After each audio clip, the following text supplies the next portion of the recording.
Hello dear. Concept lecture 8 के अंदर मैं आपको बताने वाला हूँ मिसलेनियस फॉर्मूलाज। मैं आपको कई सारे फॉर्मूलाज बताऊंगा जो आपको अभी स्क्रीन के ऊपर दिख रहे हैं। देखो, इन सारे फॉर्मूलाज को मैं एक एंड के लेक्चर के अंदर क्यों बता रहा हूँ, उसका एक रीज़न है कि कोऑर्डिनेट ज्योमेट्री के ये जो फॉर्मूलाज हैं ये हमारे एग्जाम के अंदर नहीं पूछे जाते हैं। जी हाँ, नहीं पूछे जाते हैं। और अगर पूछे भी जाएंगे तो काफ़ी रेयर होगा कि कई सालों में एक बार इनमें से एक फॉर्मूला पूछा जाएगा। लेकिन फिर भी इतनी बड़ी भारी भरकम बात नहीं है कि भाई आपको अगर मैं बताऊंगा तो बहुत ज़्यादा वक्त लग जाएगा। ठीक है, सिर्फ एक वीडियो के अंदर ये सारे बताए जा सकते हैं, तो इसीलिए मैंने इनको एक जगह पर इकट्ठे आपको बताने की यहाँ पर कोशिश की है। ठीक है, ताकि ना ज़्यादा टाइम वेस्ट हो और ये जो नॉलेज है ये भी आप तक पहुंच जाए। इनमें से जो कुछ फॉर्मूलाज हैं वो अपनी अंडरस्टैंडिंग पर बेस्ड होंगे। ठीक है, ताकि वो चीज़ आपको रटनी पड़ेगी नहीं। अंडरस्टैंडिंग वाली एक बार मैंने आपको समझा दी तो समझा दी, उसको बाद में आप यूज़ कर सकते हो। और अगर कुछ फॉर्मूलाज हैं जो आपको रटने पड़ेंगे तो एग्ज़ाम से पहले एक बार आप देख लोगे, एक बार नज़र मार लोगे, कोई दिक्कत नहीं होगी। ठीक है, तो चलिए भाई स्टार्ट करते हैं। कुछ क्वेश्चंस के थ्रू मैं आपको ये सारी चीज़ें बताने वाला हूँ। ठीक है, तो ये सारे क्वेश्चंस जो हैं आप पहले कोशिश करिएगा, अगर ना निकले तो मैं तो समझाऊंगा ही। तो ये क्वेश्चन ट्राई करो भाई एक बार जरा। Find the length of the perpendicular from the point this to the straight line this. तो सबसे पहला फॉर्मूला कि अगर हमारे पास कोई लाइन है और हमें किसी पॉइंट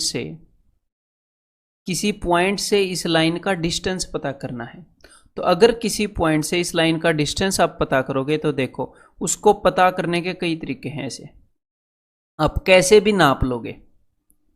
अगर आपने इसको थोड़ा और तिरछा किया तो डिस्टेंस और बड़ा हो जाएगा, थोड़ा और तिरछा किया तो डिस्टेंस थोड़ा और बड़ा हो जाएगा।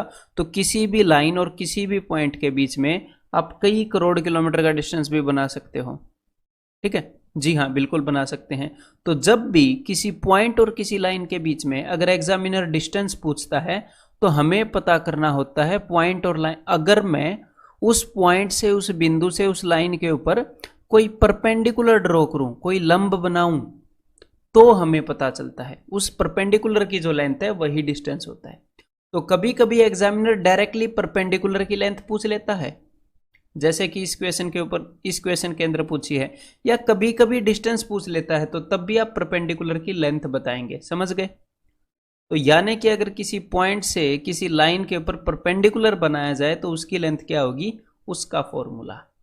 ठीक है, तो देखो भाई, अब मैं उसका फॉर्मूला आपको बता रहा हूं। मान लीजिए हमारे पास जो लाइन है उसकी इक्वेशन है A X plus B Y plus C is equal to 0। और हमारे पास जो पॉइंट है, मान लीजिए वो पॉइंट है जी x1 y1। तो हमें परपेंडिकुलर की लेंथ कैसे मिलेगी? तो भाई परपेंडिकुलर की लेंथ हमें मिलेगी, आपने जस्ट ये करना है,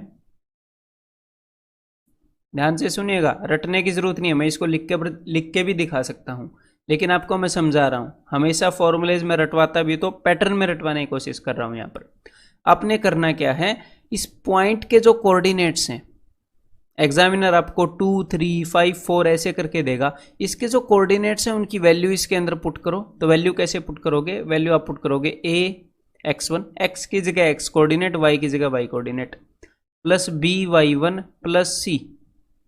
यहां पर आप मॉड्यूलस लगाओगे, यानी कि इसके अंदर से जो भी वैल्यू निकलेगी उसका साइन मैटर नहीं करता, क्योंकि एक पॉइंट और दूसरे पॉइंट के बीच में जो डिस्टेंस है वो -5 किलोमीटर नहीं हो सकता। ठीक है, सिर्फ 5 किलोमीटर हो सकता है, 6 किलोमीटर हो सकता है, पॉजिटिव हो सकता है। तो लेंथ जो है वो हमेशा पॉजिटिव हो सकती है। And divided by under root A square plus B square. ये ए और बी क्या है? ए और बी है एक्स का कोफिशियंट और वाई का कोफिशियंट। ठीक है, तो ये होएगी एक पॉइंट और एक लाइन के बीच में जो परपेंडिकुलर लाइन होएगी उसकी लेंथ। तो यहां पर अपने क्वेश्चन के अंदर एग्जामिनर ने क्या वैल्यूज दी हैं उनकी हेल्प से एक बार निकाल के मैं आपको दिखाता हूं। देखो, पॉइंट है बाई 3 एंड -2, और जो लाइन की इक्वेशन है वो ये है। लाइन की इक्वेशन है 12x -5y plus 6 is equal to 0। तो आपने सिंपली क्या करना है, आपने सिंपली इस पॉइंट की वैल्यूज को लाइन के अंदर पुट करना है। ये जो ऊपर अजीब सा दिख रहा है ये वही किया गया है, पॉइंट की वैल्यूज को लाइन के अंदर पुट किया गया है। तो देखो क्या बन जाएगा, x की जगह पर x कोऑर्डिनेट, y की जगह पर y कोऑर्डिनेट। 12 3 36 तो 36 मॉड्यूलस होएगा यहाँ पर। देन y की जगह पर -2 तो -5 -2 प्लस 10। देन आगे plus 6 divided by under root. Under root आएगा जी 12 का स्क्वायर प्लस 5 का स्क्वायर। मुझे ये बात पता है कि 5 12 और 13 जो है ना वो पाइथागोरियन ट्रिपलेट है, तो उस नॉलेज का यूज मैं यहां पर भी करूंगा। तो यहां पर इस चीज को सोल्व नहीं करूंगा, सीधा 13 लिख दूंगा। ठीक है, तो ये आ गया जी 13। तो इसको सोल्व करते हैं। अब ये क्या हो जाएगा, ये हो जाएगा 36 plus 10 46 plus 6 52/13 that is equal to 4, यानी कि आंसर हो जाएगा जी ऑप्शन बी 4 यूनिट्स। क्लियर है। तो ये फॉर्मूला भाई लिख लो अब कहीं पर, जो आपने पीडीएफ का प्रिंट आउट लिया है ना कोऑर्डिनेट ज्योमेट्री का, उसके एंड में ये सारे फॉर्मूलेस इस वीडियो वाले लिख लो बस। ठीक है, दैट्स एनफ। एग्जाम में जाने से पहले फिर क्या करिएगा, फिर इन्हें एक बार देख लीजिएगा। देन अब एक बार ये क्वेश्चन ट्राई करो जरा। If the length of the perpendicular from origin to this line is P. देखो यहां पर मैं आपको एक और बात बताना चाहूंगा। पिछले क्वेश्चन के अंदर हमने क्या किया है, पिछले क्वेश्चन के अंदर हमने किया है कि एक लाइन का, कि अगर हमारे पास एक लाइन है और हमारे पास एक पॉइंट है, तो पॉइंट से अगर हम परपेंडिकुलर ड्रॉप करते हैं लाइन की तरफ, तो इस परपेंडिकुलर की लेंथ क्या है।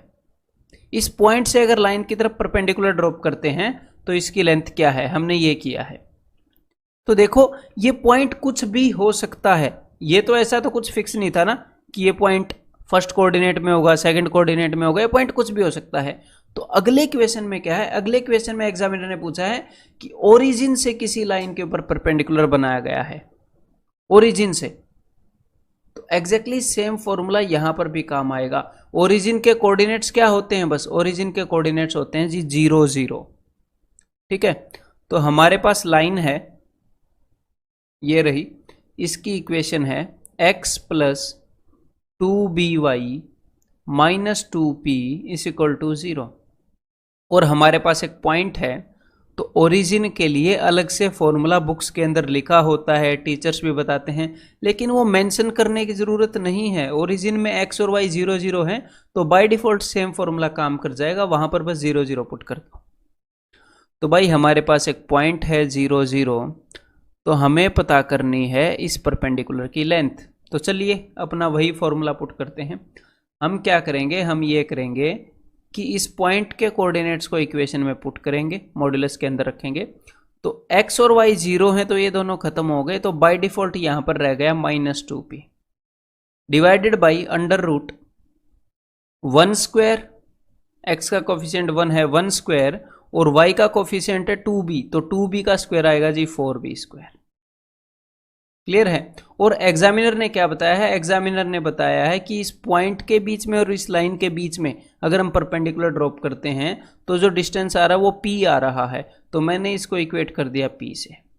ठीक है, और ऊपर मैंने मॉड्यूलस रखा है। मॉड्यूलस का क्या मतलब है कि इसके अंदर जो भी होगा वो पॉजिटिव होएगा, तो मैंने इस नेगेटिव को काट दिया, ये हो गया जी 2p।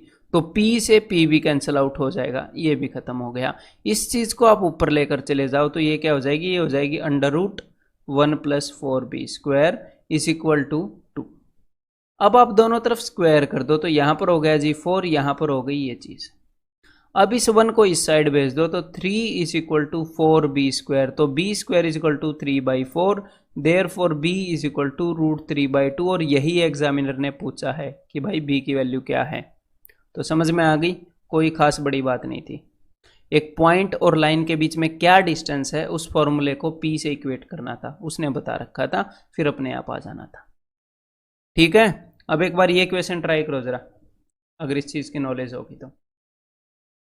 If the length of perpendicular from origin to this line is p। हमारे पास एक लाइन है जिसकी इक्वेशन है जी ax plus by minus p is equal to 0, और हमारे पास एक पॉइंट है ओरिजिन, ठीक है, जिसके कोऑर्डिनेट है 0 0। इस पॉइंट से इस लाइन तक जो परपेंडिकुलर है उसकी लेंथ एग्जामिनर ने बताई है कि भाई p है। देखो यहां पर बता रखी है, और उसने बी की वैल्यू भी बता रखी है। चलो ठीक है। Then the angle between the positive direction of X axis and the perpendicular. फिर एग्जामिनर ने पूछा है कि भाई एक्स एक्सिस की जो पॉजिटिव डायरेक्शन है इसके बीच में और जो हमारा परपेंडिकुलर है इसके बीच में क्या एंगल है। तो ध्यान से बताओ एक बार, एक्स एक्सिस की पॉजिटिव डायरेक्शन और कोई भी लाइन, उसके बीच में जो एंगल होता है ये हम कब फाइंड आउट करते हैं, ये हम तब निकालते हैं जब हमें उस लाइन का स्लोप निकालना हो, तभी निकालते हैं ना। तो इनडायरेक्टली इसका स्लोप पूछने की कोशिश कर रहा है, या फिर ये लाइन एक्स एक्सिस के पॉजिटिव डायरेक्शन के साथ क्या एंगल बना रही है वो पूछ रहा है एग्जामिनर। परपेंडिकुलर, ये जो परपेंडिकुलर है ये, तो चलिए भाई निकालते हैं अब। तो देखो एग्जामिनर ने क्या बताया है, एग्जामिनर ने बताया है कि इस पॉइंट से इस लाइन का जो परपेंडिकुलर है उसकी लेंथ p है। तो एक बार फॉर्मूले में पुट करते हैं। सबसे पहले इस पॉइंट की वैल्यूज को पुट करूंगा, तो ये भी 0 हो जाएगा, ये भी 0 हो जाएगा, modulus minus p divided by under root, नीचे क्या होगा a square plus b square, ठीक है, इज इक्वल टू डिस्टेंस क्या बताया है एग्जामिनर ने, डिस्टेंस बताया है जी p। तो मॉड्यूलस माइनस p सोल्व होके हो जाएगा p, तो p से p कैंसिल आउट हो गया, ठीक है। तो 1 is equal to 1 by this, तो ये चीज भी 1 के इक्वल आ गई जब आप इसको ऊपर भेज दोगे तो, है ना। अब दोनों तरफ स्क्वायर कर दो तो ये हो गया। और अब एग्जामिनर ने हमें b की वैल्यू बता रखी है, तो b की वैल्यू बता रखी है तो b की वैल्यू यहां पर पुट करो। b का स्क्वायर क्या हो जाएगा, वो हो जाएगा जी 3/4। तो a स्क्वायर की वैल्यू क्या हो जाएगी, इसको उस साइड भेजोगे तो हो जाएगी जी 1/4, तो a की वैल्यू हो जाएगी जी 1/2। तो देखो मेरे भाई, हमारे पास a की वैल्यू आ गई, हमारे पास b की वैल्यू जो थी वो ऑलरेडी थी, तो a और b दोनों की वैल्यू हो गई। तो इस इक्वेशन की वैल्यू आप लिख सकते हो ना, जी हाँ बिल्कुल लिख सकते हैं। तो इस इक्वेशन की वैल्यू हो गई, मैं दोनों वैल्यूज सब्स्टिट्यूट कर रहा हूं a और b की, 1/2x plus √3/2y minus p is equal to 0। अब देखो, अगर मैं सीधे सीधे आपको बता दूं कि हम ये करते चलेंगे तो आपको ये समझ में नहीं आएगा कि हम क्यों कर रहे हैं। अब देखो मुझे इस लाइन की इक्वेशन मिल गई, तो मुझे क्या निकालना था, मुझे निकालना था इस परपेंडिकुलर का, ये जो परपेंडिकुलर है इसका स्लोप, मैं इसका स्लोप निकालना चाह रहा हूं। क्यों निकालना चाह रहा हूं, क्योंकि एग्जामिनर पूछ रहा है कि ये परपेंडिकुलर एक्स एक्सिस के साथ क्या एंगल बनाता है। तो क्या एंगल बनाता है एक्स एक्सिस की पॉजिटिव डायरेक्शन के साथ, वही एंगल तो इसके स्लोप को बताता है ना। उसी एंगल का टेंजेंट जो है इसका स्लोप होता है। तो मुझे इस लाइन का स्लोप पता करने के लिए क्या चाहिए, छोटा सा फॉर्मूला लगाना है स्लोप का, minus coefficient of X axis divided by coefficient of Y axis. तो चलिए इस लाइन की इक्वेशन मेरे पास है, मेरे पास p की वैल्यू हो या ना हो, स्लोप निकालने के लिए सिर्फ x और y के कोऑर्डिनेट चाहिए। तो इस लाइन का स्लोप क्या होएगा भाई, जरा इस लाइन का स्लोप बताना। इस लाइन का स्लोप हो जाएगा minus coefficient of X axis divided by coefficient of Y axis, यानी कि -1/√3। अगर इस लाइन का स्लोप -1/√3 है तो ये जो इस परपेंडिकुलर है, इस लाइन का जो परपेंडिकुलर है, दो लाइनें परपेंडिकुलर होती हैं तो उनका स्लोप क्या होता है। अगर एक लाइन का हमें स्लोप पता है तो दूसरी लाइन का स्लोप निकालने के लिए हमें उसका रेसिप्रोकल करना पड़ेगा और साइन बदलना पड़ेगा। तो अगर इस लाइन का स्लोप -1/√3 है तो इस परपेंडिकुलर का स्लोप √3 कर दो, और फिर यहां पर नेगेटिव है तो वहां पर पॉजिटिव रखो। तो इस परपेंडिकुलर का स्लोप √3 होएगा, सिर्फ √3, नेगेटिव रेसिप्रोकल होता है ना।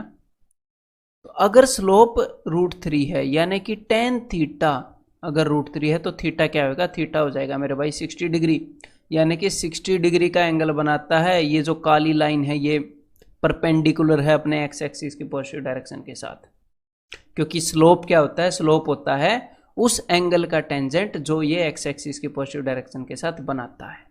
समझ में आ गई बात। अब एक बार इस क्वेश्चन को करने की कोशिश करो। Find the distance between two parallel lines, दो पैरेलल लाइंस के बीच में डिस्टेंस बताइएगा। तो देखो एग्जामिनर आपसे सिर्फ दो पैरेलल लाइन के बीच में डिस्टेंस पूछ सकता है, सिर्फ दो पैरेलल लाइन के बीच में, दो इंटरसेक्टिंग लाइंस के बीच में डिस्टेंस नहीं पूछ सकता। कैसे पूछेगा, दो इंटरसेक्टिंग लाइन के बीच में यहां पर अलग डिस्टेंस है, यहां पर अलग डिस्टेंस है हैं। अगर इस डिस्टेंस को ऐसे मेजर कर लें तो ये अलग डिस्टेंस है, यहाँ पर अलग डिस्टेंस है, और एक ऐसा भी पॉइंट है जहाँ पर कोई डिस्टेंस ही नहीं है, जहाँ पर ये इंटरसेक्ट कर रही है। क्लियर है? सेंस बनाती है ना ये बात।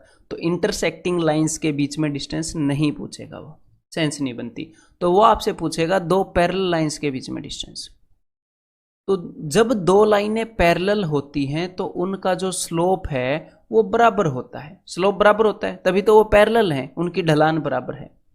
और जो स्लोप होता है वो x, जो यहां पर अपने x का जो कोफिशिएंट है और जो y का कोफिशिएंट है उसके ऊपर डिपेंड करता है। x और y के कोफिशिएंट पर डिपेंड करता है। क्लियर है? तो अगर ये दो लाइनें पैरेलल हैं तो इनका स्लोप बराबर होएगा, और अगर इनका स्लोप बराबर होएगा तो इनके x और y के जो कोफिशिएंट हैं वो एग्जैक्टली बराबर होंगे। देखो जैसे यहां पर आपको दिख रहे हैं, उनको बराबर होना ही पड़ेगा, उनकी मजबूरी है, तभी लाइनें पैरेलल होंगी। ठीक है? तो जब भी ये लाइनें पैरेलल होती हैं तो आपकी इक्वेशन इस फॉर्म में होती है, ax plus B Y plus C one is equal to 0। दूसरी लाइन होती है ax, एग्जैक्टली सेम आएगा, plus B Y plus C2, ये C2 आएगा, ताकि लाइनें अलग अलग हों, सेम ना हो। ये चीज़ मैंने आपको एक्सप्लेन किया कहाँ पर, इक्वेशंस के अंदर भी, इज इक्वल टू 0। तो इस टाइप से ये आएगा, यानी कि, और हाँ, अगर यहाँ पर एग्जामिनर ऐसे दे देता ना कि भाई 10x plus 24y minus 8 is equal to 0, मान लो वो ऐसे दे देता, तो यहाँ पर जो मैं फॉर्मूला बनाऊंगा उसके अंदर आपको ये जो चीज़ें हैं, ये जो मैं फॉर्मूला बताऊंगा उसके लिए ये चीज़ें बराबर करनी पड़ेंगी। वो चालाकी करके किसी भी चीज़ से मल्टीप्लाई करके आपको दे सकता है। फिर ये फॉर्मूला कब लगेगा? जब ये ax by ये चीज़ें सेम हो। तो फॉर्मूला क्या है दो पैरेलल लाइंस के बीच में डिस्टेंस को बताने का? तो वो फॉर्मूला है modulus C1 minus C2, C1 और C2 के बीच में जो भी गैप है उसका मोड, मतलब कि हमें उसकी क्वांटिटी से मतलब है, साइन से नहीं, under root a square plus B square, that's it. Clear है? तो यहां पर C1 क्या है? यहां पर C1 है -30 और C2 क्या है? -4। तो -30 और -4 के बीच में कितने का डिस्टेंस है मेरे भाई? ये है जी 26 का डिस्टेंस। साइन मैटर नहीं करता। और नीचे क्या आएगा? नीचे आएगा under root a square plus B square, यानी कि 5 स्क्वायर प्लस 12 का स्क्वायर। और मुझे पता है 5 12 13 ट्रिपलेट्स हैं पाइथागोरियन, तो यहां पर मुझे पता है सीधा 13 आ जाएगा, 13 दूनी 26। तो आंसर क्या होगा जी? Option D. क्लियर है? तो ये फॉर्मूला आपने लिख लेना है, जो भी आपने पीडीएफ का प्रिंट आउट लिया है उसके पीछे। देन एक बार ये क्वेश्चन ट्राई करो जरा। What is the angle between these lines? इन दो लाइंस के बीच में एंगल क्या है? तो अगर आपको दो लाइंस के बीच में एंगल निकालना है तो उसका भी मैं आपको फॉर्मूला बता देता हूं। देखो, जब भी आपको दो लाइंस के बीच में क्या एंगल है, यानी कि इस एंगल की बात हो रही है मेरे भाई, ठीक है, इस एंगल की, तो दो लाइंस के बीच में एंगल क्या है ये अगर आपको निकालना है तो आपको दोनों लाइंस का स्लोप पता होना चाहिए। मान लो इस लाइन का स्लोप m1 है और इस लाइन का स्लोप m2 है, और हमें ये पता करना है कि इन दोनों लाइंस के बीच में क्या एंगल है। ठीक है?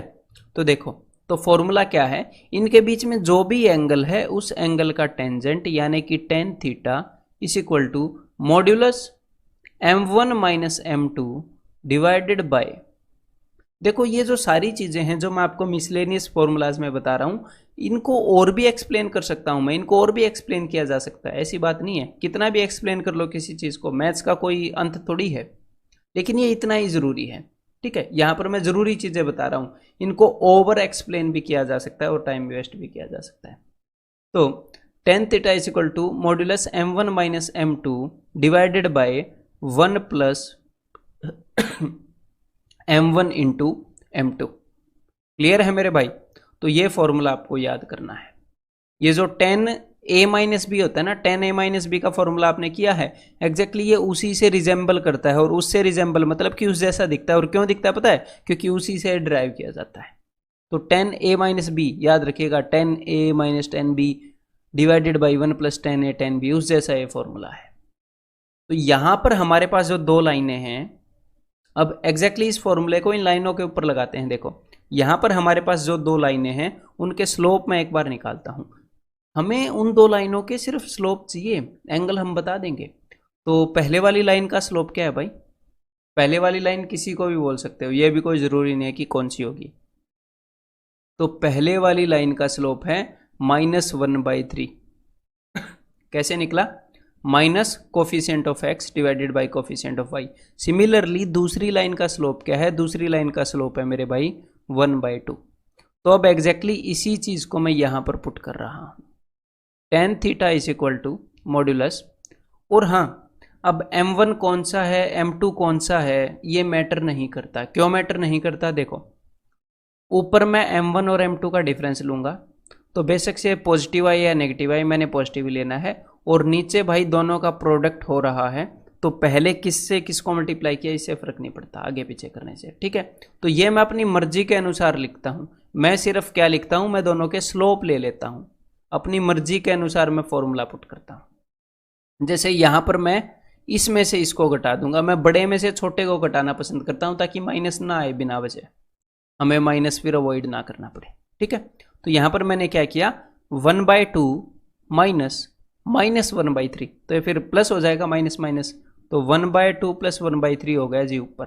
तो मॉड्यूलस हटा दो, ये पॉजिटिव आएगा, डिवाइडेड बाय 1 प्लस 1/2 इंटू 1/3, तो ये हो गया जी 1/6, ठीक है। और हाँ, यहाँ पर क्या था, 1 प्लस 1/2 इंटू -1/3 था, ये -1/3, तो ये क्या हो जाएगा, ये हो जाएगा यहाँ पर माइनस आएगा, तो ये हो गया 1 माइनस 1/6।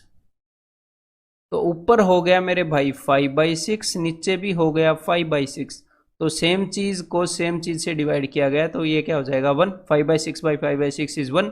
तो tan theta is equal to 1, therefore theta is equal to 45। tan 1 कब होता है, जब थीटा 45 हो। तो यहां पर आंसर हो जाएगा ऑप्शन बी। अब एक बार ये क्वेश्चन ट्राई करो जरा, एग्जैक्टली उसी नॉलेज के ऊपर बेस्ड है। The angle between these lines is what. तो देखो यहां पर आप देखोगे, एक तो आप ये काम कर सकते हो कि आपके सामने ये जो इक्वेशन गिवन है, इस इक्वेशन को आप नॉर्मल जो इक्वेशन होती है उस फॉर्म में लिख लो कि भाई √3x, इस y को इस साइड ले आओ, -y + 8 इज इक्वल टू 0। अब आप क्या कर सकते हो, अब आप इससे स्लोप निकाल सकते हो, क्योंकि अगर हमें दो लाइनों के बीच में एंगल निकालना है तो स्लोप ही तो निकालना है दोनों लाइनों का, फिर फॉर्मूले में पुट कर देंगे, तो फिर आप इसका स्लोप निकाल सकते हो। एक तो ये तरीका होता है, दोनों लाइनों के साथ आप ऐसा कर सकते हो। दूसरा तरीका ये है कि ये जो लाइन की इक्वेशन है ये आपको दिख जाए कि ये कौन सी फॉर्म में है, ये स्लोप इंटरसेप्ट फॉर्म में है कि y = mx + b, ये इस फॉर्म में है। अगर आपको ये दिख जाए y = mx + b, तो आपको सीधा सीधा इस लाइन का स्लोप दिख जाएगा, ये रहा। m का मतलब है यहाँ पर स्लोप, ये मैंने आपको बताया भी है। तो यहाँ पर देखते ही मुझे पता चल रहा है कि भाई एक लाइन का जो स्लोप है वो है जी √3, दूसरी लाइन का जो स्लोप है वो है 1/√3, बिकॉज ये भी उसी फॉर्म में है। तो अब मैं फॉर्मूला लगा देता हूँ, तो मैं फॉर्मूला लगा रहा हूँ tan theta is equal to, और यहां पर मुझे फॉर्मूला लगाने की भी जरूरत नहीं है अगर देखा जाए तो, क्योंकि लाइन का जो स्लोप है वो क्या होता है, लाइन का स्लोप होता है जी tan थीटा। तो पहली वाली लाइन के लिए tan थीटा है √3, दूसरी वाली लाइन के लिए tan थीटा है 1/√3, और मुझे इन दोनों की वैल्यूज याद हैं। अगर tan थीटा √3 हो, tan थीटा 1/√3, तो मुझे इन दोनों की वैल्यूज याद हैं, तो इसीलिए मुझे फॉर्मूला लगाने की भी जरूरत नहीं पड़ेगी।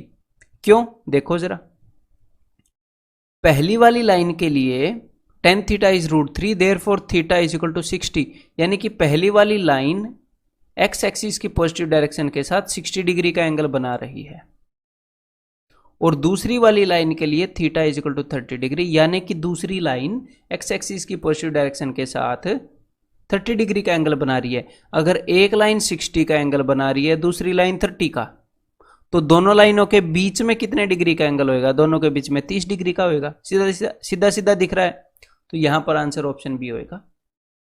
अगर आपको इनकी वैल्यूज याद हो तो फिर क्यों लगाएंगे फॉर्मूला, है ना, तो हम डायरेक्टली ऐसे आंसर मार्क कर देंगे।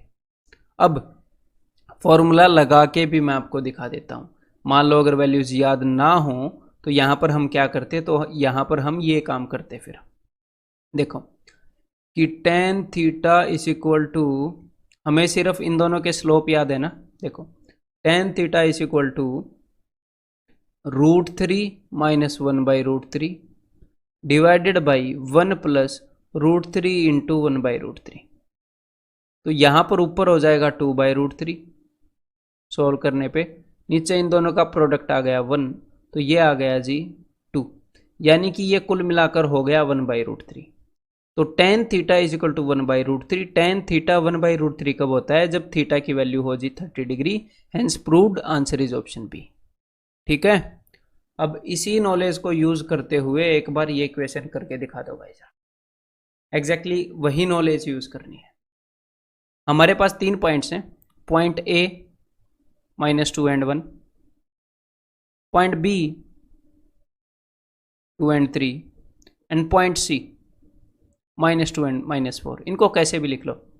अब एग्जामिनर ने हमें बोला है find the angle between B A यानी कि ये वाली लाइन, ठीक है, एंड बी सी यानी कि ये वाली लाइन। इन दोनों लाइनों के बीच में हमें एंगल बताना है कि भाई इनके बीच में एंगल कितने डिग्री का बनता है।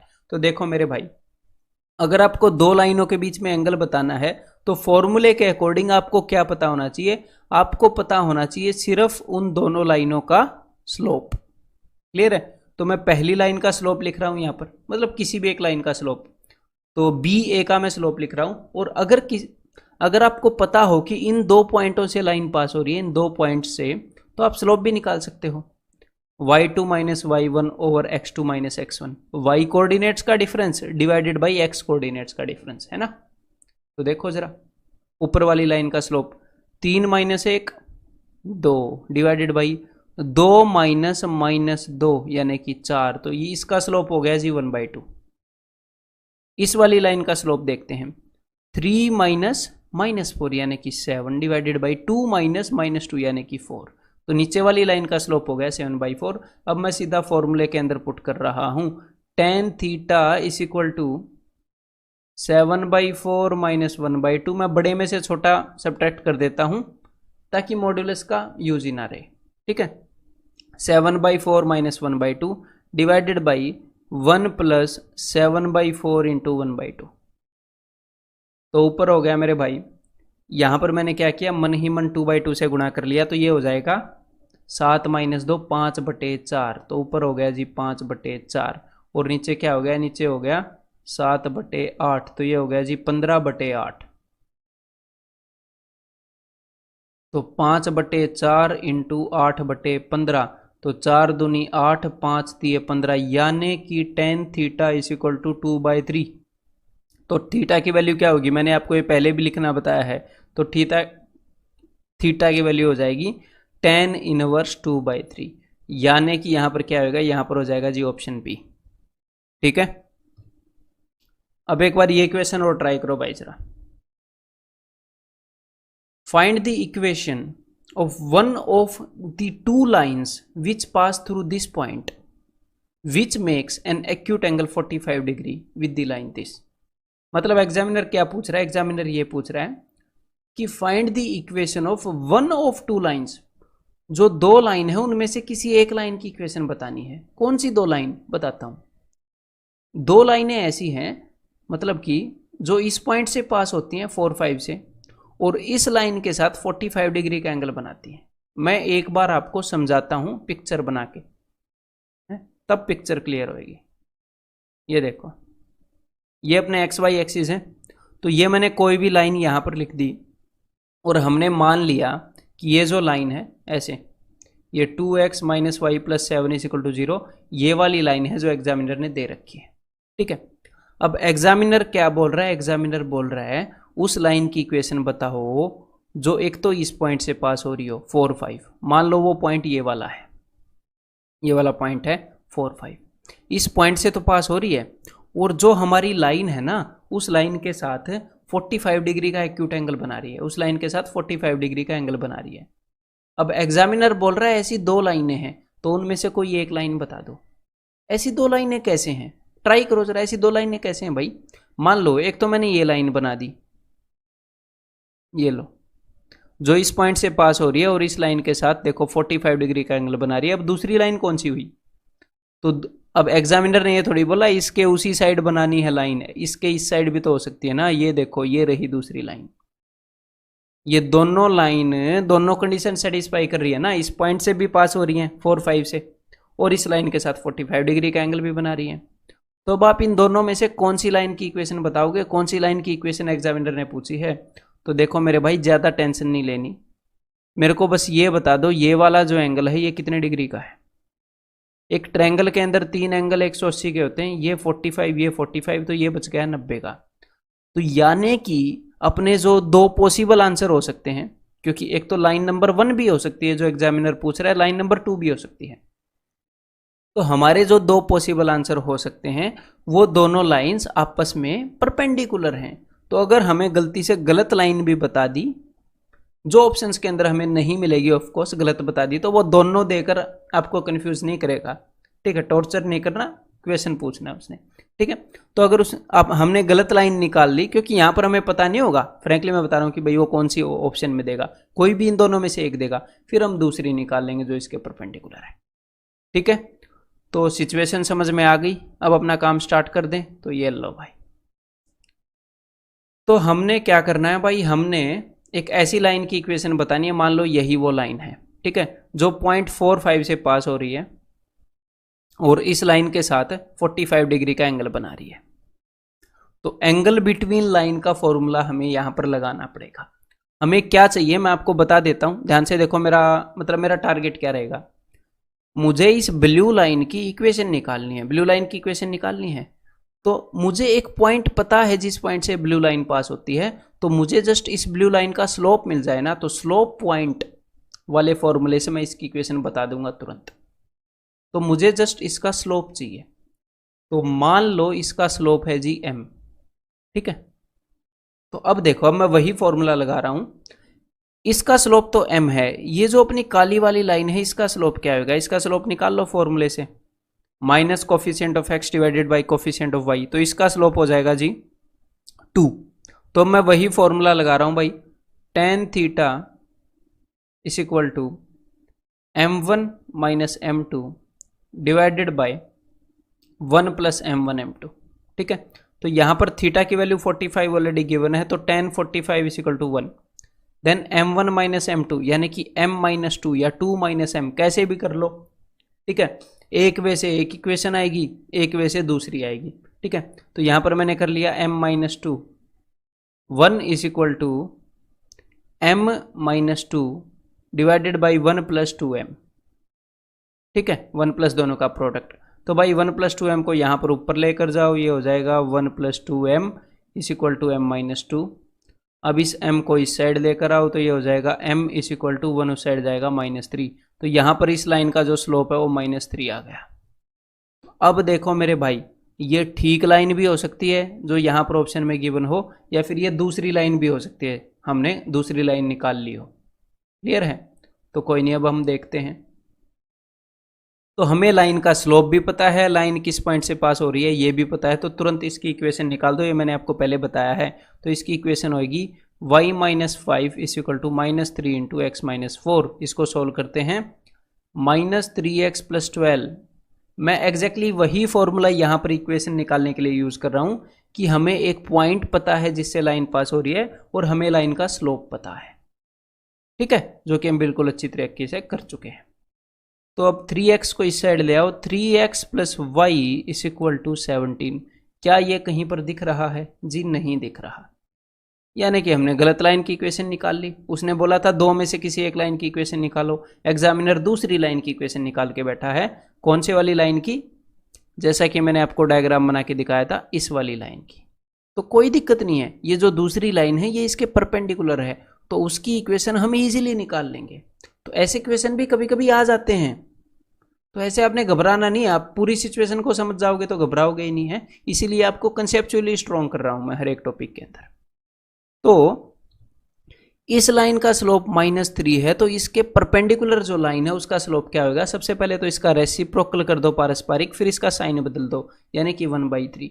तो फिर से कितनी देर लगेगी हमें लाइन की इक्वेशन निकालने में? हमें पता है कि ये जो ब्लू वाली लाइन है जो हमने निकालनी है ये इस पॉइंट से पास होती है और इसका स्लोप ये है। तो चलो भाई अब ठीक वाली इक्वेशन लिखते हैं जरा। तो इस पॉइंट से पास होती है, ये स्लोप है, यही दोनों चीजें मैं लगा रहा हूं। y minus 5 is equal to 1/3 into x minus 4। 3 से यहां पर मल्टीप्लाई करते हैं भाई, 3y माइनस 15 हो जाएगा इस इक्वल टू एक्स माइनस 4। तो इन दोनों चीज़ों को उस साइड ले जाते हैं। x माइनस 3y प्लस 11 इस इक्वल टू 0। क्या ये कहीं पर दिख रहा है आपको? जी हाँ, ऑप्शन डी के अंदर दिख रहा है। तो यहाँ पर आंसर क्या हो जाएगा? Option D. तो भाई ये जो नेक्स्ट क्वेश्चन जिस नॉलेज पर मैं आपको बताने वाला हूँ वो सारी नॉलेज मैं आपको पहले ही बता चुका हूँ। तो एक बार ट्राई करिएगा इस क्वेश्चन को करने की, ठीक है? उसके बाद मेरी एक्सप्लेनेशन तो आपके लिए है ही। तो चलिए भाई अब मैं एक्सप्लेन करता हूँ। तो क्वेश्चन ये है कि फाइंड द इक्वेशंस, यहाँ पर क्या है? इक्वेशंस, यानी कि एक से ज़्यादा इक्वेशन बन रही है। Equations of the bisectors of the angle between the straight line this and this. Examiner क्या बोल रहा है, ध्यान से सुनो। पूरा खेल मैं आपको समझाता हूँ कि होता क्या है। कि अगर हमारे पास दो स्ट्रेट लाइन है, जैसे कि ये लाल लाइन है, तो इन दो स्ट्रेट लाइन, ये जो लाल लाइन है, लाइन इनके नाम दे देते हैं लाइन L और लाइन M। तो इन दो स्ट्रेट लाइनों के बीच में दो एंगल बनते हैं। एक तो ये वाला एंगल हो गया और एक ये वाला एंगल हो गया। अगर ये अल्फा है तो ये 180 माइनस अल्फा होगा, बिकॉज ये एक स्ट्रेट लाइन पर हो गई ना, ठीक है? तो दो रेखाओं के बीच में, दो लाइंस के बीच में दो एंगल बनते हैं। और इसी कारण जो अपना एंगल बिटवीन लाइंस का जो फॉर्मूला था, इसी कारण वो m1 माइनस m2 के बाहर मैंने मोड लगा रखा था। वैसे तो हम मोड को हटा सकते हैं, लेकिन मोड मैंने क्यों लगा रखा था? मोड मैंने इसलिए लगा रखा था ताकि आपको एक्यूट एंगल पता लग जाए। एक्यूट एंगल, क्योंकि एग्जामिनर ये छोटे वाला एंगल ही पूछता है। अगर इन दोनों के बीच में 60 डिग्री का एंगल बन रहा है तो यहाँ पर 120 का भी बनेगा, तो 120 का नहीं पूछता एग्जामिनर आपसे। और अगर पूछ भी लेगा कि बड़े वाला एंगल बताओ, तो छोटे वाला अगर हमें पता लग गया 60, तो 180 में से 60 घटाओगे तो 120 तो पता लग ही जाएगा। कोई भी एक एंगल पता लगना चाहिए, दूसरा तो बता ही देंगे, ठीक है? तो एक्चुअल में दो सीधी रेखाओं के बीच में दो एंगल्स बनते हैं, अगर वो एक दूसरे को ऐसे पूरे काटने तो, ठीक है? और भाई कोऑर्डिनेट ज्योमेट्री में जो लाइन है जिनकी इक्वेशन है वो तो पूरी ऐसे इन्फिनिटी तक लंबी होती है, तो वो तो एक दूसरे को ऐसे ही काटेंगी। तो अब एग्जामिनर बोल रहा है कि भाई इनके बीच में जो एंगल बाइसेक्टर हैं उनकी इक्वेशन बताओ, यानी कि दो एंगल बाइसेक्टर बनेंगे। एक तो ये वाला, अगर इनको मैं ब्लू लाइन से बनाऊं, एक तो जो इन एंगल्स को बाइसेक्ट करेगा, है ना? एक इस साइड वाला एंगल है, एक इस साइड वाला एंगल है। तो एक तो ये ब्लू वाला एंगल बाइसेक्टर बनेगा, और एक एंगल बाइसेक्टर बनेगा जो इस एंगल को बाइसेक्ट करेगा। तो दो एंगल बाइसेक्टर बनेंगे, बिकॉज दो लाइन के बीच में दो एंगल बनते हैं। अब भाई दो एंगल बाइसेक्टर की इक्वेशन हम कैसे बताएंगे? तो कोई बड़ी बात नहीं है। क्यों? क्योंकि ये जो दोनों एंगल बाइसेक्टर हैं ये परपेंडिकुलर होते हैं एक दूसरे के। अगर एक का आपको स्लोप पता लग गया तो दूसरे का स्लोप भी पता लग जाएगा। परपेंडिकुलर लाइंस का स्लोप निकालना, अगर एक का पता है तो दूसरी का निकालना बड़ी बात नहीं है ना। तो ये आपस में परपेंडिकुलर क्यों होते हैं, एक बार आप खुद प्रूव करने की कोशिश करो, उसके बाद मैं करूंगा। तो देखो, अब मैं प्रूव करने की कोशिश करता हूं कि आपस में परपेंडिकुलर क्यों हैं अगर ये एंगल बाइसेक्टर्स हैं। तो अब आप फोकस करो। अगर मैं इन पॉइंट्स को नाम दे दूं तो अच्छा रहेगा। देखो, इन पॉइंट्स को मैंने नाम दे दिया है भाई P, Q, R, S and O, ठीक है? अब देखो, एंगल QOR को जो बाइसेक्ट कर रहा है बाइसेक्टर, वो इसको दो बराबर हिस्सों में बांटेगा, यानी कि A एंड A। और एंगल POQ को जो बाइसेक्ट कर रहा है वो भी इसको दो बराबर हिस्सों में बांटेगा, यानी कि B और B। क्लियर है ना? B और B। अब आप देखिएगा लाइन POR के ऊपर, लाइन POR, तो लाइन POR के ऊपर जब आप देखोगे ऐसे, तो आपको पता लगेगा एक स्ट्रेट लाइन है। तो स्ट्रेट लाइन के ऊपर ये जो एंगल बने हुए हैं इनका सम होएगा जी 180। और यहाँ पर जितने भी सारे एंगल्स, जितने भी सारी वैल्यूज मैंने लिखी हैं वो क्या हैं? वो है 2A + 2B that is equal to 180। Therefore A + B is equal to 90 degree. तो A + B 90 डिग्री है। अब देखो A + B कहाँ पर है, हटाओ एक बार इसको, ये रहा A + B, दो नीली लाइनों के बीच का एंगल A + B। अगर ये 90 है तो ये भी 90 होएगा, तो फिर ये भी 90 होएगा, तो फिर ये भी 90 होएगा। समझ में आ गया? इसके सामने वाला 90 क्यों होएगा? ये 90 है तो वर्टिकली ऑपोजिट एंगल। फिर ये 90 क्यों होएगा? क्योंकि इन दोनों का सम 180 होना चाहिए स्ट्रेट लाइन पर जो एंगल्स हैं। तो भाई ये क्या है? एक दूसरे के परपेंडिकुलर हैं। समझ में आ गई अब बात? अब मैं क्या करूँगा, अब मैं आपको बताऊँगा बिल्कुल बेसिक नॉलेज यूज़ करके कि दो लाइनों के बीच में जो एंगल बाइसेक्टर है उसकी इक्वेशन कैसे निकालते हैं। ठीक है, तो देखो जरा, ये दो लाइनें हैं, इनके बीच में ये एंगल बाइसेक्टर है। तो मैंने आपको ज्योमेट्री के अंदर जब मैं आपको इन सेंटर के बारे में, इन सर्कल के बारे में पढ़ा रहा था, तो एक बात बताई थी। क्या बात बताई थी? ज्योमेट्री के अंदर ध्यान करो कि जो इन सेंटर है वो कैसे बनता है। इन सेंटर बनता है एंगल बाइसेक्टर्स जहां पर इंटरसेक्ट करते हैं। एंगल बाइसेक्टर का वहां पर जिक्र आया था ना इन सेंटर के अंदर। तो मैंने आपको ये बताया था कि कोई भी एंगल है और उस एंगल का अगर एंगल बाइसेक्टर है तो उस एंगल बाइसेक्टर के ऊपर कोई भी पॉइंट, एंगल बाइसेक्टर के ऊपर जो पॉइंट है, बिकॉज एंगल बाइसेक्टर, ये जो लाल लाइन है ये एग्जैक्टली बीच में से गई हुई है, तो कोई भी पॉइंट इन दोनों भुजाओं से बराबर डिस्टेंस पर होता है। एंगल बाइसेक्टर के ऊपर कोई भी पॉइंट जो एंगल की दोनों आर्म्स होती हैं, भुजाएं होती हैं, उनसे बराबर दूरी पर होता है। ठीक है, यहां पर डायग्राम में मेरे से थोड़ा सा टेढ़ा बन गया बस, अदरवाइज एग्जैक्टली बराबर दूरी पर होगा। तो एग्जैक्टली वही चीज हम यहां पर इस्तेमाल करने वाले हैं। अब कैसे इस्तेमाल करेंगे देखो ध्यान से।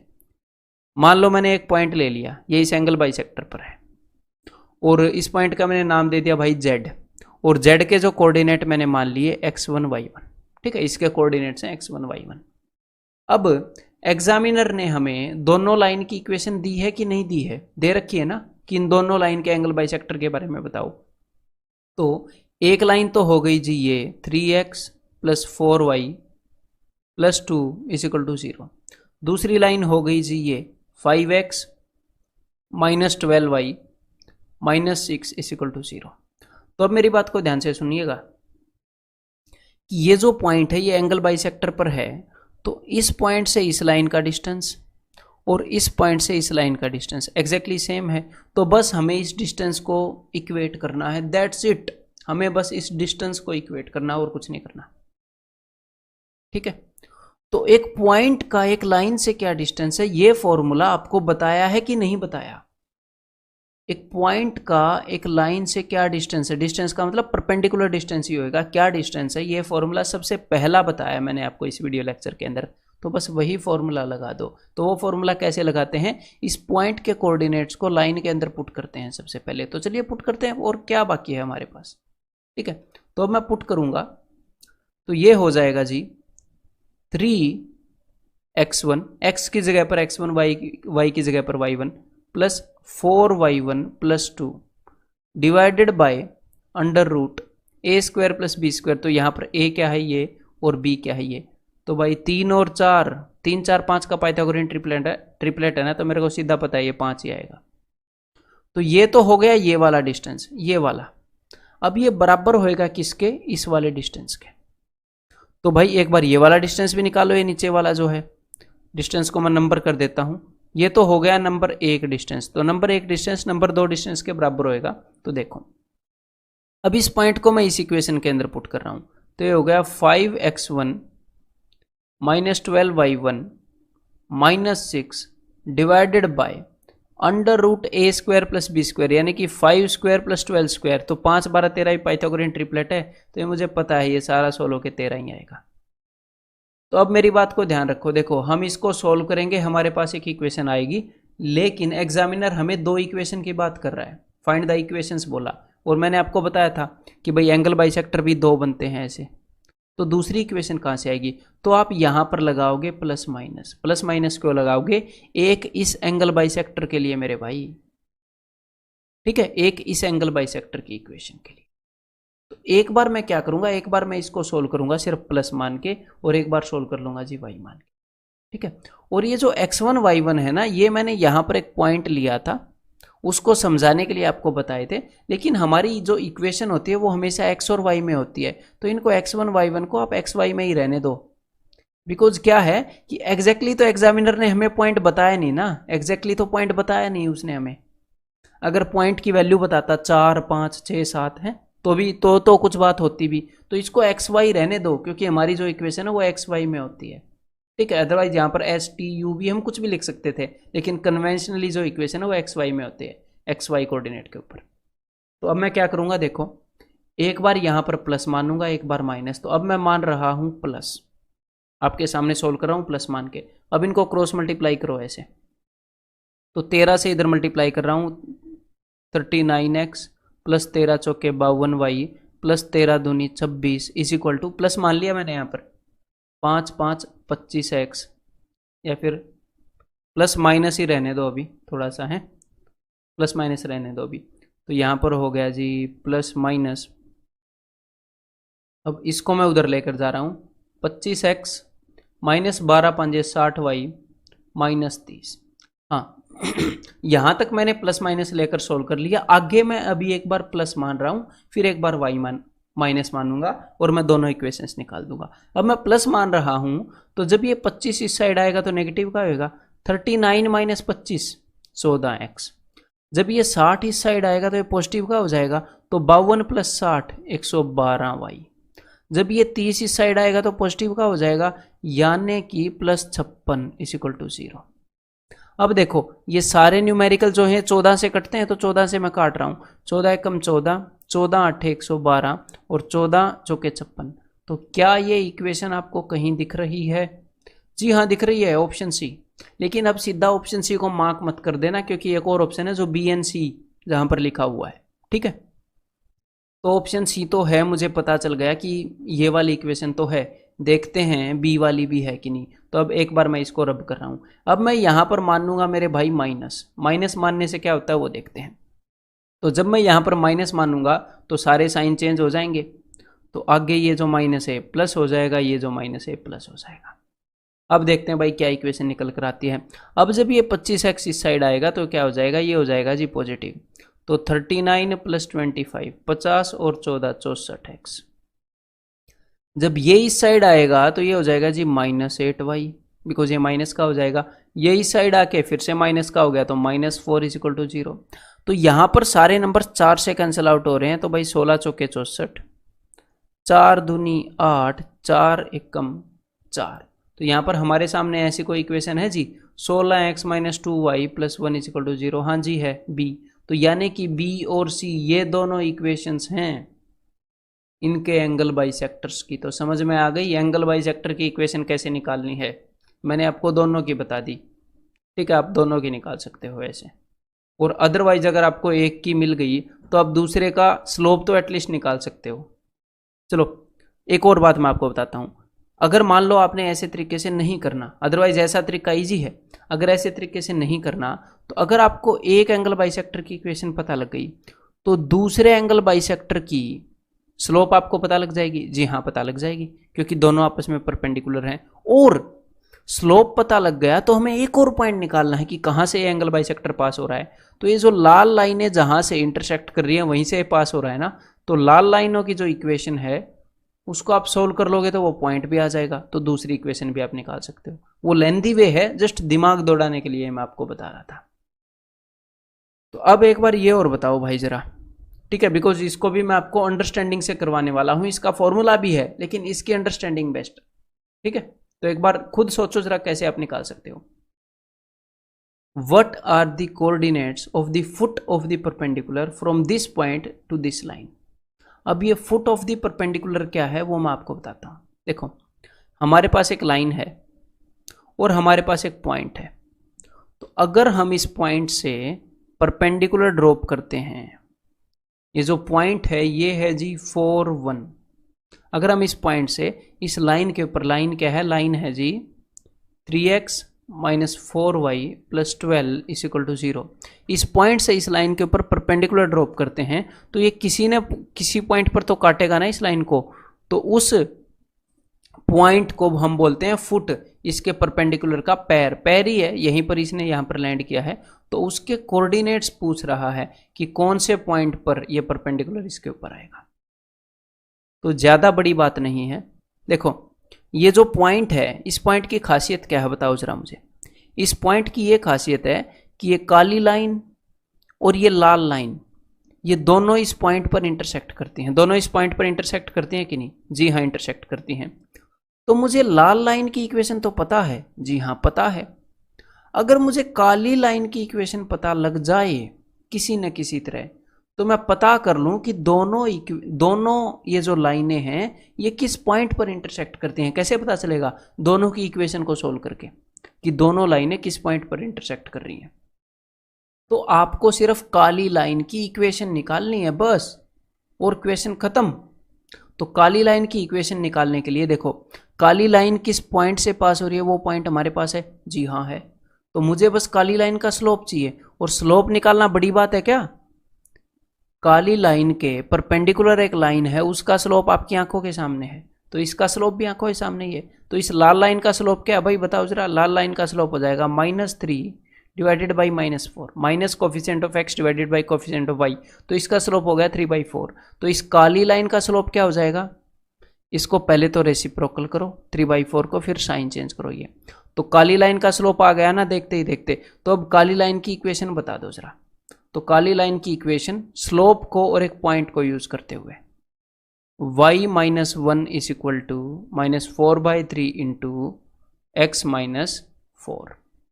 तो ये हो गया जी 3y - 3। अगर इसको मैंने ऊपर मल्टीप्लाई किया तो 3y - 3 is equal to -4x + 16, -4x + 16। तो ये हो गई जी 4x + 3y is equal to 19। ठीक है, तो ये हमारी इक्वेशन हो गई। तो ये जो इक्वेशन है काली लाइन की है, ये जो इक्वेशन है ये लाल लाइन की है। तो दोनों लाइनें कहाँ पर इंटरसेक्ट करनी है वही निकालना है ना। तो सोल्व कर लो इक्वेशंस को, कौन सी बड़ी बात है। तो चलिए भाई सोल्व करते हैं। देखो अब सोल्व कैसे करेंगे।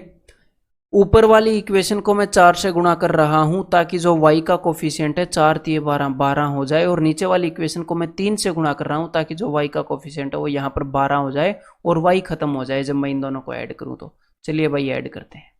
तो ऊपर जो x का कोफिशिएंट है वो हो जाएगा 4 × 4 = 16, और नीचे x का कोफिशिएंट हो गया जी 9। तो 16 और 9 25x।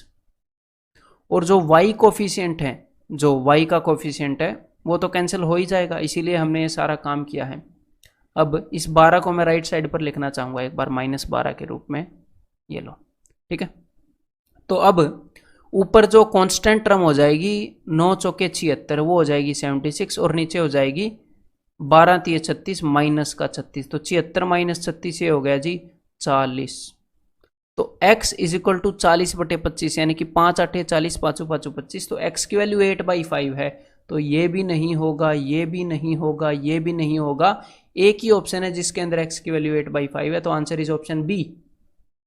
पॉइंट y की वैल्यू निकालने की जरूरत ही नहीं है। अगर फिर भी निकालनी पड़े, मान लो यहां पर भी ऐसे होता, ये माइनस होता, फिर भी निकालनी पड़े, तो कहीं ना कहीं x की वैल्यू पुट कर दो किसी भी एक इक्वेशन में, y की वैल्यू भी आ जाएगी।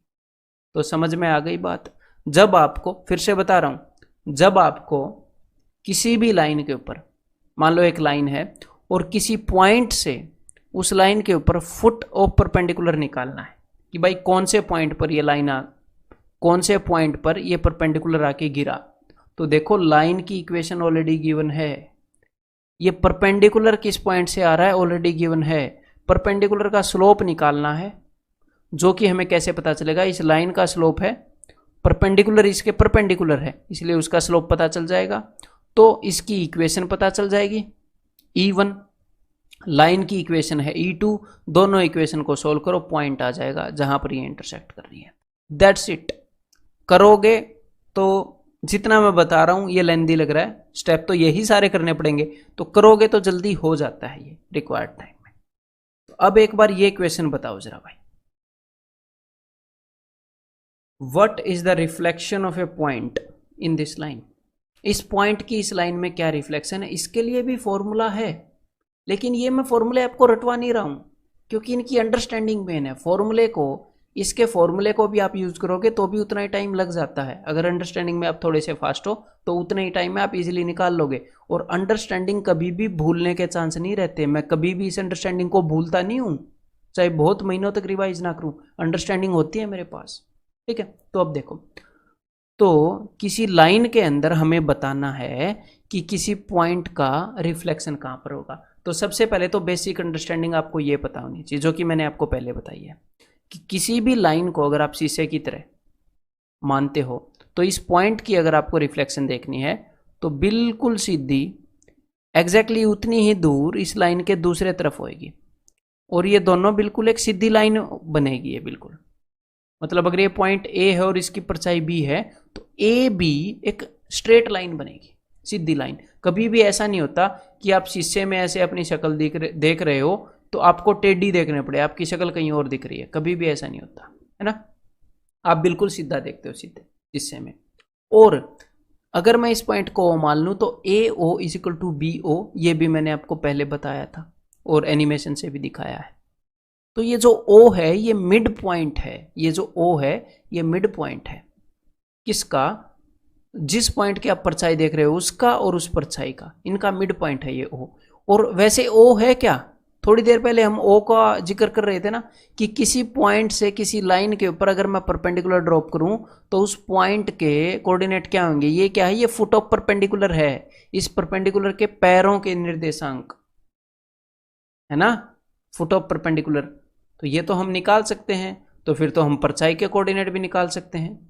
अगर हमें दो पॉइंटों का मिड पॉइंट पता लग गया और वो पॉइंट के कोऑर्डिनेट पता लग गए तो हम तीसरा पॉइंट तो निकाल ही सकते हैं। मिड पॉइंट के कोऑर्डिनेट क्या होते हैं, बस बाकी दोनों पॉइंट के एवरेज ही तो होते हैं ना। तो चलिए भाई अब लगते हैं अपने काम पर। अंडरस्टैंडिंग मोटी मोटी मैंने आपको दे दी है। तो देखो अब ये है जी हमारे पास लाइन, इस लाइन की इक्वेशन है 2x + y + 4 = 0। और हमारे पास जी एक पॉइंट है जो कि है -183। इस पॉइंट से मैंने एक परपेंडिकुलर ड्रॉप किया और अगर मैं सीधा ऐसे जाता रहूं एग्जैक्टली इतनी ही दूरी पर, यहां पर जो पॉइंट है उसके कोऑर्डिनेट हमने निकालने हैं। ये अपना आंसर होएगा कि भाई इस पॉइंट की परछाई कहां पर बनती है इस लाइन में, तो इस पॉइंट पर बनेगी।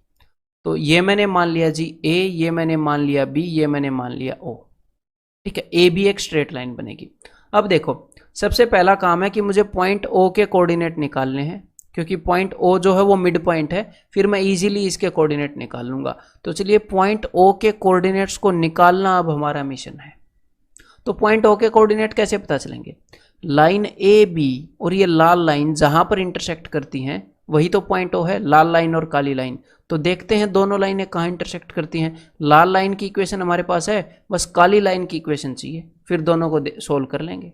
तो चलो भाई, काली लाइन इस पॉइंट से पास होती है हमें पता है, तो काली लाइन का स्लोप चाहिए इसकी इक्वेशन निकालने के लिए। तो लाल लाइन का स्लोप क्या है, लाल लाइन का स्लोप है -2/1 यानी कि -2। तो काली लाइन इसके परपेंडिकुलर है तो इसका स्लोप होएगा 1/2, इसका उल्टा और साइन भी चेंज। तो चलो भाई काली लाइन का स्लोप आ गया ना, तो अब काली लाइन की इक्वेशन निकालो, इस पॉइंट से पास होती है और ये स्लोप है। तो देखो y - 3 = 1/2 × x - 1 यानी कि x - -1 x + 1।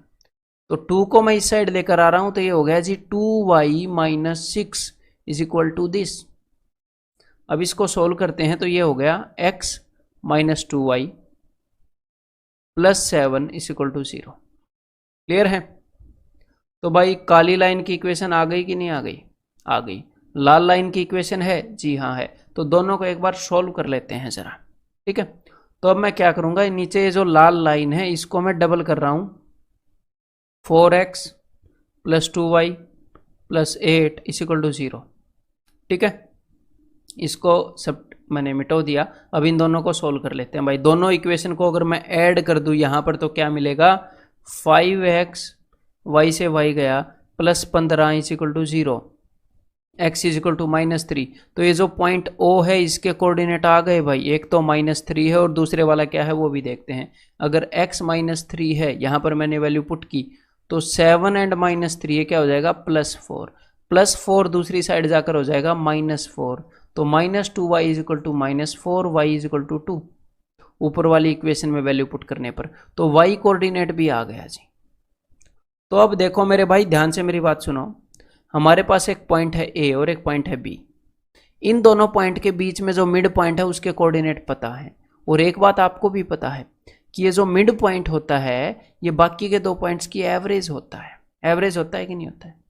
तो अगर दोनों पॉइंट के एक्स कोऑर्डिनेट की एवरेज -3 है तो सम क्या होएगा? -3 का डबल क्या होएगा? -6। सम है -6, तो -1 में क्या जोड़ू कि -6 आ जाए? तो -5 जोड़ना पड़ेगा, यानी कि दूसरे वाला एक्स कोऑर्डिनेट -5 है, तभी तो दोनों का सम -6 होएगा। क्लियर है? अब जो y कोऑर्डिनेट की एवरेज है वो 2 है, यानी कि सम जो है वो 4 है। तो इस 3 में क्या जोड़ू कि 4 हो जाए, यानी कि दूसरे वाला y कोऑर्डिनेट 1 है, 3 में 1 जोड़ने पर ही 4 होएगा। तो -5 and 1, यानी कि यहां पर आंसर क्या हो जाएगा? Option B. ठीक है, ये अंडरस्टैंडिंग दिमाग में बैठा लो। इन क्वेश्चंस में स्पेशली फॉर्मूले के चक्कर में मत रहना, नहीं तो कोऑर्डिनेट ज्योमेट्री आपके दिमाग में डर पैदा कर देगी बिना वजह का। तो भाई अब इन चीज़ों को बार बार रिवाइज करते रहिएगा, और अच्छे से रिवाइज करने के लिए जो चीज़ चाहिए क्विक रिवीजन पॉइंट्स, अब मैं आपको उनमें मिलता हूँ।